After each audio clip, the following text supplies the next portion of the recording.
धर्मांतरित लोगों की औकात नहीं होती, या फिर हमारे जो यहाँ पे खनिज संपदा है, बालू कोयला, जो यहाँ के बॉक्साइट्स है, इसका अवैध उत्खनन बाहर नहीं जाता, उसकी रोक लग जाती। इसीलिए हमें देशाधिनियम कानून लागू कराना अति आवश्यक है। बचाने में इन लोगों ने झंडा का प्रयोग गंदगी में गाड़ने का किया था, जिसकी सूचना मुझे समाज के द्वारा ही मिली थी, और वहां सूचना मिलते ही इन धर्मांतरित ईसाइयों के मंसूबों को नाकाम करने के लिए मैंने झंडा को उखाड़ा था। उस समय ईसाई समुदाय के साथ प्रखरता से कल के मंच को सुशोभित कर रहे पूर्व शिक्षा मंत्री, समाज की अगुवा कहलाने वाली गीता श्री मैडम, देव कुमार धान जी, राजेश कच्छप जी, वहां प्रेम साहिब मुंडा जी, अजय तिर्की जो स्वघोषित अपने आप को जो केंद्रीय सरना समिति के अध्यक्ष कहते हैं, वो इनका पूरा कुंभा क्रिश्चियन समुदाय के साथ खड़ा था। और सरना झंडा बचाने के लिए मैं वहां पे जब खड़ी थी और अकेले इन लोगों से लड़ रही थी, तब भी इन लोगों ने हाथापाई किया था, तब भी इन लोगों ने मेरे पे केस किया था। क्यों किया था? क्योंकि मैंने प्रेस कॉन्फ्रेंस किया था धर्मांतरित ईसाइयों के लिए कि इन लोगों के द्वारा नेमा बाइबल में और कई ऐसे धार्मिक किताबों में जो इन क्रिश्चियन लोगों के द्वारा, इनके प्रचारक जो फादर है, ब्रदर है, इनके द्वारा किताबें लिखी गई थी, जिसमें हमारे आस्था पर सवाल उठाया गया है, हमारे देवी देवताओं को इनके द्वारा भूत पिशाच कहा जाता है, हमारे भगवान बुढ़ा महादेव के बारे में इन लोगों ने इनको दुष्कर्मी कहा है, हमारे सरना स्थल को मटिया मेट कर देने के लिए इन लोगों ने किताबें लिखी है। तो यहाँ पे आप झारखंड में देखिएगा, लगातार ये धर्मांतरित ईसाइयों के द्वारा, ये चंगाई सभा के द्वारा कई बार धर्मांतरित करने के लिए लोग सभाएं रखी हैं, आयोजित की हैं, आदिवासी समुदाय को मटिया मेट कर देने की इन लोगों की चाहत। हमारे भगवान बिरसा मुंडा जी ने भी जब लड़ाई लड़ी थी हमारे जल जंगल जमीन के लिए, तो उन्होंने धर्मांतरित मुद्दे पे भी लड़ा था। गोरों से उन्होंने, अंग्रेजों से उन्होंने लड़ा था कि वो जब हम भारतीयों से नहीं सके तो धर्मांतरित को उन्होंने यहाँ शिक्षा के माध्यम से और स्वास्थ्य के माध्यम से भारत में लाने का काम किए। भारत में ये शिक्षा के माध्यम से घुसे, ये अपना व्यापार बढ़ाने के लिए किए। कोई भी आदिवासी को इन लोगों ने, ना ईसाई स्कूल में ना ईसाई कॉलेज में, इन लोगों ने कोई भी तरह का छूट नहीं बरता है। फीस नहीं देने से ये लोग निकाल देते हैं। बड़े बड़े आप संस्थानों में चले जाइए, सेंट जेवियर कॉलेज में जब इनको जरूरत पड़ती है किसी कर्मचारी की, किसी शिक्षक की, तो ये लोग प्रायोरिटी करते हैं जो लोग धर्मांतरित ईसाई है, ईसाई समुदाय का बपतिस्मा सर्टिफिकेट मांगते हैं। ये लोगों में देख लीजिए कितना भेदभाव करते हैं। जब सरना समुदाय के लोगों को ये लोग तुच्छ समझते हैं, हमारा करम पूजा का त्योहार का ये लोग प्रसाद ग्रहण नहीं करते हैं, हमारी देवी देवताओं को भूत पिशाच कहते हैं, हमारी चाला माँ का ये लोग अपमान करते हैं, और ये लोग हमारी हकमारी कर रहे हैं। 81 विधानसभा सीट हमारे झारखंड में है, और इस 81 विधानसभा में 28 सीट आदिवासी जनजाति के लोगों का, रूढ़िवादी परंपरा को मानने वालों का सीट में 10 धर्मांतरित ईसाई लोगों का कब्जा है। इस विषय में मैंने पहले भी आवाज उठाई है, और इसको देखते हुए पहले ही धर्मांतरित ईसाई बौखला गए, और हर चर्च में, हर इन लोगों के सभागार में इन लोगों ने मीटिंग किया। चर्चेस में इंडिया के भी किया, ये लोग वेटिकन सिटीज में भी किया।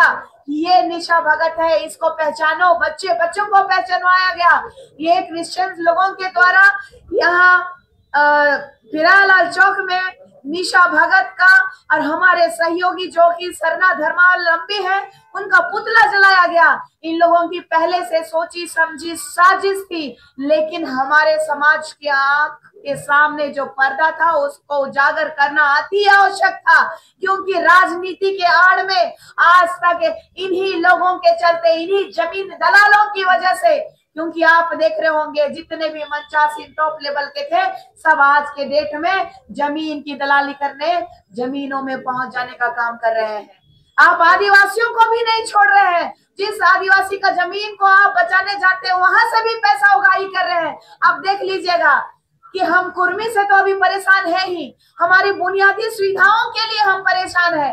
शिक्षा के क्षेत्र में हम बहुत पीछे हैं, हम स्वास्थ्य के जगत में सबसे पीछे हैं। हमारा आरक्षण धर्मांतरित लोग खा रहे हैं। ईसाई समुदाय में हिंदू, मुस्लिम, सिख, ईसाई सभी धर्मांतरित करके वहां पे एकत्रित होते हैं और ईसाई धर्म में कन्वर्ट हो जाते हैं। बहुत ईजी है आदिवासियों का आरक्षण खाना। ईसाई धर्म में कन्वर्ट हो, उसके बाद आदिवासियों का आरक्षण को धड़ल्ले से खाओ। देश के प्रधानमंत्री भी अगर वो कहते हैं कि दिल्ली के लाल किला से कि धर्मांतरण रुकना चाहिए, तो 2017 में जब बीजेपी की सरकार थी उस समय उन्होंने धर्मांतरण बिल लागू किया, लेकिन यहाँ पे लगातार धर्मांतरण क्यों नहीं रुक रहा है? तो मैं पूर्व मंत्री गीता श्री उरांव जी को चिताना चाहती हूँ कि उनके पिताजी जो समाज के, जो सरना समाज के जो अग्रिम पंक्ति पे उनको पूजा जाता है, बाबा पंखराज कार्तिक उरांव जी का सपना था कि रूढ़िवादी परंपरा को यूं ही सदियों से जो चलता आ रहा है उसको बचाए रखना। उन्होंने कांग्रेस के कार्यकाल में अपने 20 साल की कार्यकाल की 20 साल की काली रात को उन्होंने इसमें दर्शाया है। उन्होंने आदिवासियों की रूढ़िवादी परंपरा को मानने वालों की पीड़ा को इसमें दर्शाया है। ये आज जो बाबा कार्तिक उरांव जी की सुपुत्री जमीन दलाल बन गई, उनको कांग्रेस ने कहां से कहां भेज दिया, सिर्फ और सिर्फ दलाली के लिए कांग्रेस ने उनको छोड़ दिया है यहाँ पे, और राजनीति का अखाड़ा बना करके कल हमारे सामाजिक मंच को उन्होंने धूमिल करने का काम किया। तो मैं ये बात बताना चाहती हूँ, एक और नाम इसमें जुड़ता है, लक्ष्मी नारायण मुंडा। उनको नॉलेज तो बहुत है, समाज के अग्रिम है और हमारे बुद्धिजीवी भी हैं, लेकिन थोड़ा सा उनको मान सम्मान की कमी क्या हो गई, वो भूल गए कि ये पूरा आदिवासी समुदाय ने उनको मंच दिया। जब उनको गांव में जूता चप्पल का माला पहना करके उनको खदेड़ा गया था, तो वो रांची में आके शरण लिए हैं। और ऐसे लोग जो समाज में खुद बहिष्कृत है, जो समाज ने तिरस्कार कर दिया है, चाहे वो राजनीतिक मुद्दे से हो, चाहे वो किसी भी मुद्दे में वो फिट नहीं खा रहे हैं, तो ये आदिवासी समुदाय के जो उलगुलान करते हुए बेटियों का ये जो नाम हो रहा है, ये सहन नहीं कर पाए। इसी का प्रतिक्रिया कल आपको देखने को मिला। आज निशा भगत, एक आदिवासी बेटी को इन लोगों ने अपमानित करके ये सोच लिया कि निशा भगत को ये लोग दबा देंगे, लेकिन संवैधानिक तरीके से मैंने भी राष्ट्रीय अनुसूचित जनजाति आयोग को केस किया है। वहां की धर्मांतरित ईसाइयों के द्वारा लगातार हमारे आदिवासी रूढ़िवादी परंपरा को मानने वाले लोगों के ऊपर प्रहार किया जा रहा है। इसका जवाब ईसाई मिशनरियों को बहुत जल्द मिलने वाला है। गुमला की डीसी, गुमला के एसपी साहब इस पे प्रखरता से कार्रवाई कर रहे हैं और इस पे दोषियों को जल्द से जल्द सजा मिलने वाली है। इसीलिए ये क्रिश्चियन समुदाय के लोग बौखला गए और निशा भगत को दरकिनार करने के लिए एड़ी चोटी लगा दिए और समाज को गुमराह करने का पुनः इन लोगों का चलन जो चल रहा है, इसको मद्यामेट करने के लिए एकमात्र निशा भगत जो प्रखरता से अपनी आवाज को उठाई है, उस आवाज को दबाने की कोशिश इन लोगों के द्वारा की गई है, लेकिन इन लोगों के मंसूबों में पानी फिर चुका है। आदिवासी बेटी ये कुर्मियों को भी उनकी औकात बताएगी कि आदिवासी बना नहीं जाता है, आदिवासी पैदा होना पड़ता है। लेकिन आदिवासी पैदा होकर के भी आदिवासी समुदाय के साथ खिलवाड़ करने वाले, उन दो मुंह वाले जो दोहरी नीति अपनाने वाले, हमारे गांव में कहावत है, अपने फायदे के लिए दो राह में चलने वालों को, जो अपने समुदाय का ना हुआ, जो अपने बाप का नहीं हुआ, जो अपने प्रकृति का नहीं हुआ, ऐसे लोगों को दोगला कहते हैं। तो दोगले प्रवृत्ति के लोगों के लिए समाज में जगह नहीं है और समाज भी अच्छे तरीके से जान रहा है किस तरीके से इन लोग, क्रिश्चियन समुदाय के लोग आज कह रहे हैं कि निशा भगत को बुलाया नहीं गया तो क्यों चली गई, ये कहा गया। लेकिन मैं कहना चाहती हूँ कि मेरे समाज के द्वारा ये निर्णय लिया गया था कि समाज की बेटी उस जगह में हुंकार भरेगी। वहां पर मुझे किस तरीके से लताड़ा गया, आप तमाम मीडिया वहां उपस्थित थे, कईयों का मीडिया लाइव चल रहा था, आप वहां देख सकते हैं। मुझे प्रमाण देने की आवश्यकता नहीं है कि किसने क्या किया हो। संवैधानिक तरीके से इन मिशनरियों को जवाब मिलेगा और संवैधानिक तरीके से तो लगातार कुर्मियों को जवाब मिल चुका है। ये PRI का रिपोर्ट इनके लिए मुंह में तमाचा था, सुप्रीम कोर्ट का आदेश इन लोगों के लिए तमाचा था। तो ये लोग आज सोच रहे हैं। आपको मैं और एक बात का खुलासा करना चाहती हूँ कि कुर्मी समुदाय में जो जेल कैंप के लोग जो इतना उछल रहे हैं, तो उनके लिए भी मैं आप लोगों को एक बात कहना चाहती हूँ। मैं प्रमाण के साथ लगातार बात करते आई हूँ, मेरे पास प्रमाण भी है, आप लोगों को इसके बाद मैं वो प्रोवाइड भी कर दूंगी। संदीप तिग्गा नाम का एक धर्मांतरित क्रिश्चियन लड़का जो है, ऑलरेडी जब मैं जेल कैंप पार्टी में थी तो ये प्रकरण ईसाई का चल रहा था, उस समय जनाब महतो ने भी समर्थन किया था, कहा था निशा दीदी ईसाइयों के खिलाफ लड़ रही है, वो निशा दीदी सामाजिक लड़ाई लड़ रही है। एक माननीय विधायक ने कहा था, आज अपने समुदाय के प्रति वो दोहरी नीति अपना रहे हैं। वही संदीप तिग्गा ने एक लेटर फरमान जारी किया था कि ईसाई समुदाय के बारे में निशा कह रही है, इसको पार्टी से निकाला जाए। और लगातार ईसाई समुदाय के द्वारा प्रेशर किया गया था, लेकिन मुझे नहीं निकाला गया था। कुर्मियों के लिए मैंने कहा, तो इन लोगों ने कुर्मियों अपने सपोर्ट करते हुए जेल कैंप पार्टी के सुप्रीमो निशा भगत को नीचा दिखाने के लिए वो मुझे पार्टी से निकाल करके वो हमारा बहिष्कार करने की कोशिश की। और अगर मैं अच्छा काम नहीं करती, अगर सरना कोड का लागू करने के लिए लगातार मांग नहीं करती, अगर इस झारखंड के आंदोलन में मेरा भाग नहीं होता, तो ये समुदाय मुझे कभी भी अग्रिम पंक्ति में बैठाने का काम नहीं करता। मैं आदिवासी रूढ़िवादी जनजाति के समाज के लोगों को मैं धन्यवाद देना चाहूंगी, आभार प्रकट करूंगी मेरे बड़े भाई फूलचंद तिर्की जी का, कि जिस समाज को मैं लड़ाई लड़ रही हूँ उस समाज के लिए मुझे लगातार इन्होंने चुनने का काम किया है। मैं सरना धर्म कोड के लिए केंद्र की सरकार से गुहार लगाने के लिए दिल्ली के जंतर मंतर में गई। पेशा अधिनियम कानून को लागू करने के लिए यही सरना समिति, जब मैं पार्टी में थी तो सरना समिति के बैनर तले मैंने अगुवाई किया था। तो मेरे साथ बहन एंजल तिर्की थी, एंजल लकड़ा थी, आदिवासी मूलवासी मंच की खुशबू नायक थी, मेरे पिता झारखंड आंदोलनकारी के साथ साथ सामाजिक कई अगुवागण थे। उस समय हमारे केंद्रीय सरना समिति के अध्यक्ष राजस्थान का दौरा में थे, उनके साथ में देव कुमार धान जी भी थे, प्रेम शाही मुंडा जी भी थे। इन लोगों ने फोन करके कहा कि समाज की अगुवाई अकेले बेटी पैदल चल के इतना दूर तक कर रही है, बधाई देना चाहता हूँ। लेकिन इन लोगों को अचानक से क्या हो गया, इस तरीके से जो उपलब्धि मिलने लगी एक आदिवासी बेटी को, तो ये लोग बौखला गए, घबरा गए कि अब इन लोगों का राजनीतिक करियर समाप्त हो गया है, निशा भगत को रोकना है। सभी तरह से रोका जा रहा है कि हमारे समाज को किस तरीके से दिग्भ्रमित किया जाए। किसी में अगर दम है तो पेशा अधिनियम 1996 क्यों नहीं लागू किया गया, CNTSPT एक्ट का उल्लंघन क्यों नहीं रोका गया।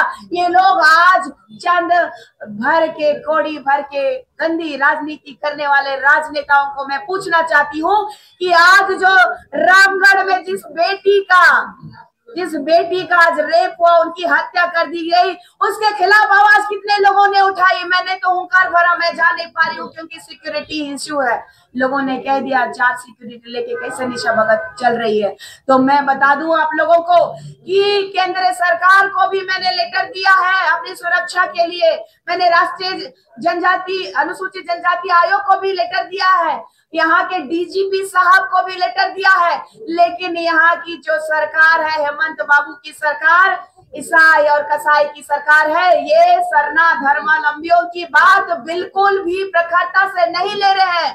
हम कभी जंगल जमीन बचाने के लिए, कभी हमारे जो खेती हर जमीन जो हमारे आदिवासियों की आत्मा है उसको बचाने की कोशिश कर रहे हैं, कभी धर्मांतरण रोकने की कोशिश कर रहे हैं, कभी हमारा जो आदिवासी सूची है उसमें कुर्मी समुदाय शामिल ना हो पाए जो ऊंची जाति के हैं। आप देखिएगा कि कुर्मी समुदाय जो है लव और कुशवाहा के वंशज है, तो इनको हमने लगातार रोकने का काम किया है और इसी प्रखरता के साथ मैं इनको रोकने का काम करूंगी।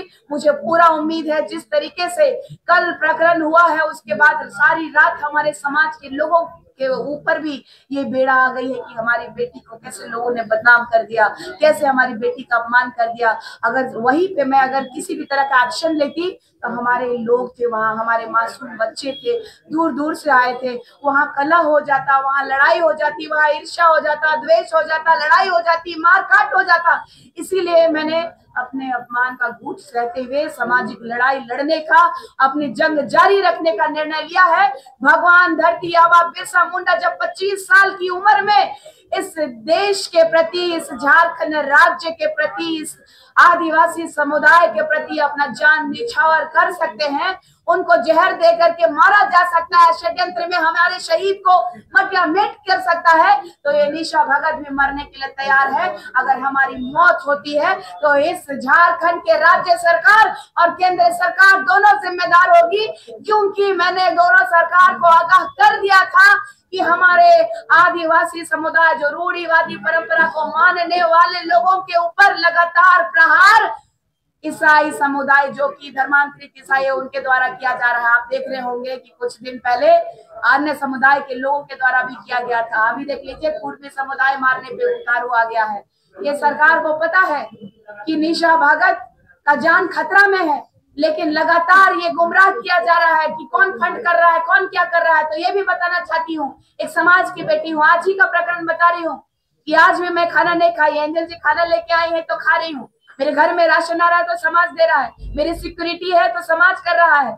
तो मैं आज पिछले 4 महीने से घर नहीं जा पाई हूँ। अपने जहाँ पे मेरे माता पिता वहां मेरे को घूमना जाना दुश्वार हो गया है, जस्ट बिकॉज ऑफ सिक्योरिटी।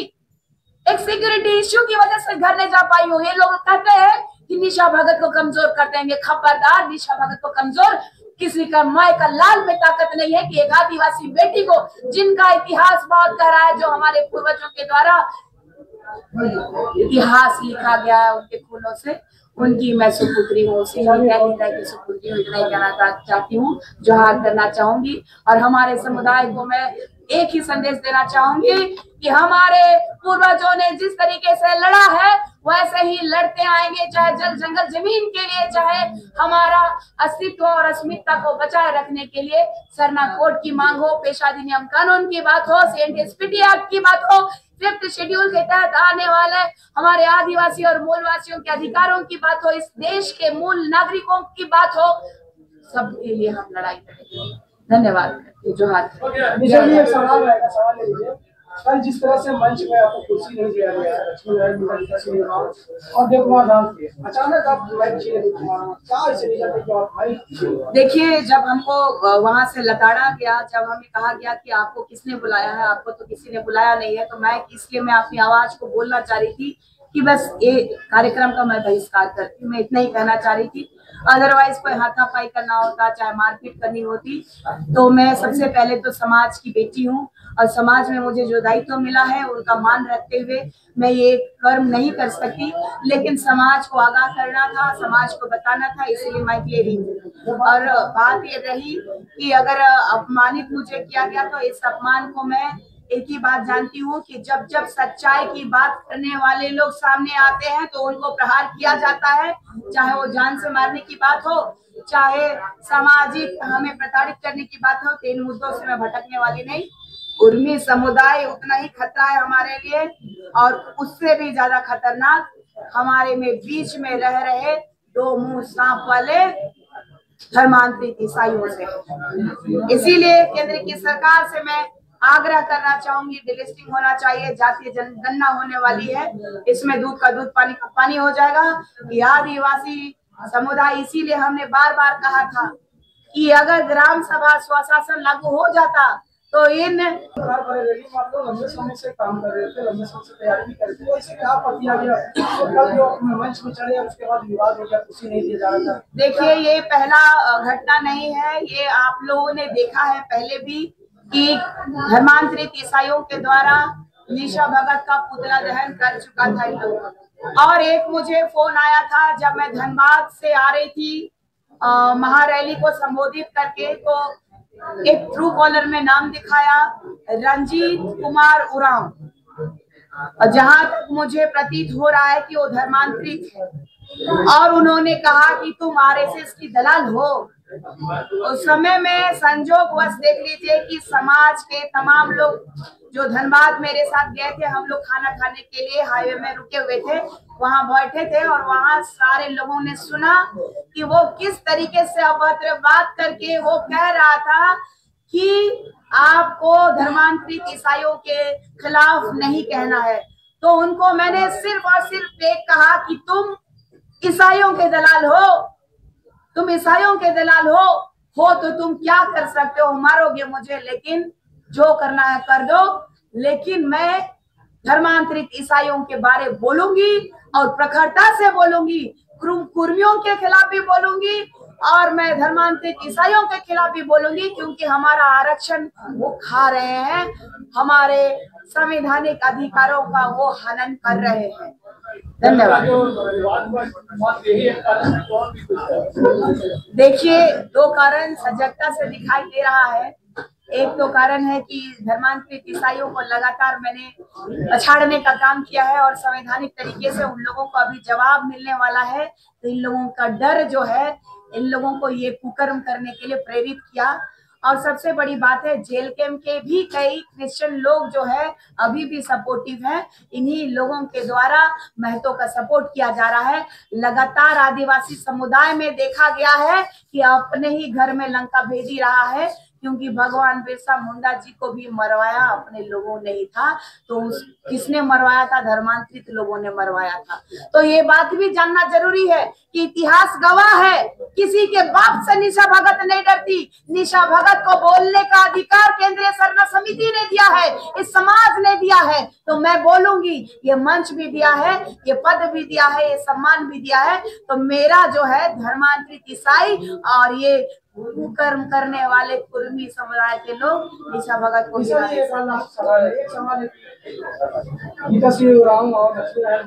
कल आपको देखे तो लगातार टारगेट कर रहे थे, किसी से इशारा कर रहे थे, कुछ नहीं बोल रहे थे। तो मैंने इसीलिए कहा, आपको तरह से ज्ञात था कि ऐसा हो सकता है या फिर ये सोचे समझे? देखिए इसका आभास मुझे झंडा प्रकरण के बाद था कि जो लोग लगातार समाज को धूमिल करने की कोशिश कर रहे हैं और जो समाज के परिप्रेक्ष्य में जो बेटी लड़ रही है उसको वो नुकसान पहुंचाने की कोशिश करेंगे।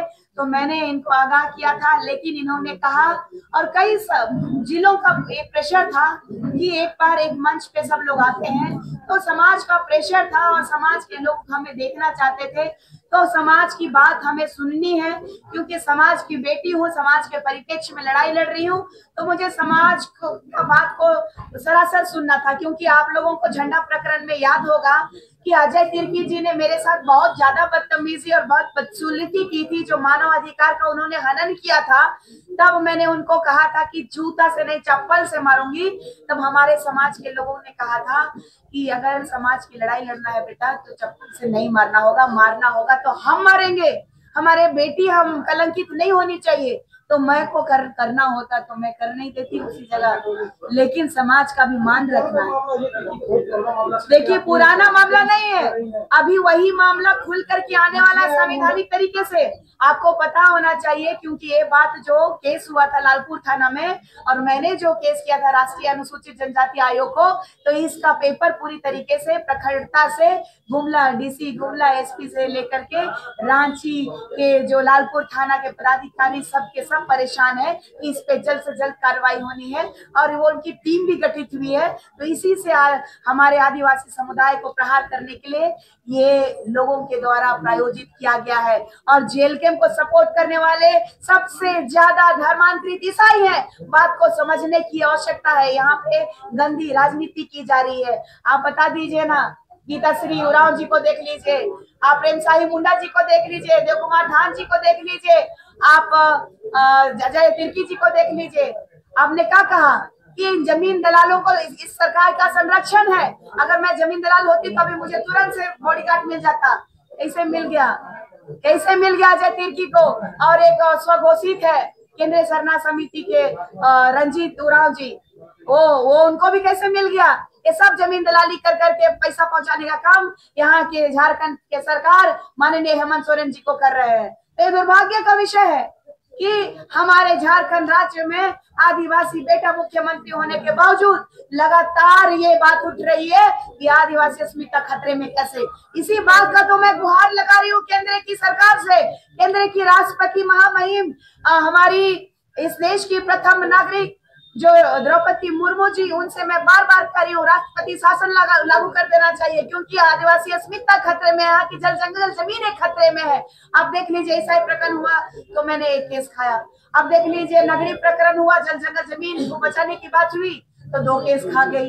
अब देख लीजिए, जब कुर्मी वाला हुआ तो 10 केस पार हो गई। तो क्या ये नेता मुझे सिखाएंगे जो वर्षों से राजनीति करते आ रहे हैं और सिर्फ समाज का दलाली खा रहे हैं? आज जब एक गुलगुलान की हूँ, जब केस खा के बैठी हूँ, 4 महीने से घर जा नहीं पा रही हूँ, और ये मुझे बताएंगे कि समाज का काम कैसे करना है। जिस लड़की का झारखंड आंदोलनकारी के पिता है, जो लड़की झारखंड आंदोलन में महज 15 साल में केस खाई हो, वो लड़की को ये लोग सिखाएंगे कि राजनीति कैसे करनी है। दुर्भाग्य का विषय है। इसलिए आज तक झारखंड राज्य इतना पीछे और पिछड़ा रह गया है। अब झारखंड राज्य पीछे कतई नहीं होगा, चाहे यहाँ के झारखंड के राज्य के सीएम का बगावत क्यों न करना पड़े, चाहे 28 विधायकों का क्यों न बगावत करना पड़े सामाजिक, वो करेंगे। अकेले जब कारवां शुरू किया था, मैंने लड़ाई शुरू की थी, आज तो कारवां शुरू हो गया है, कारवां जुड़ता जा रहा है और जनसैलाब और आंधी एक दिन आदिवासी समुदाय की जरूर आएगी। धन्यवाद।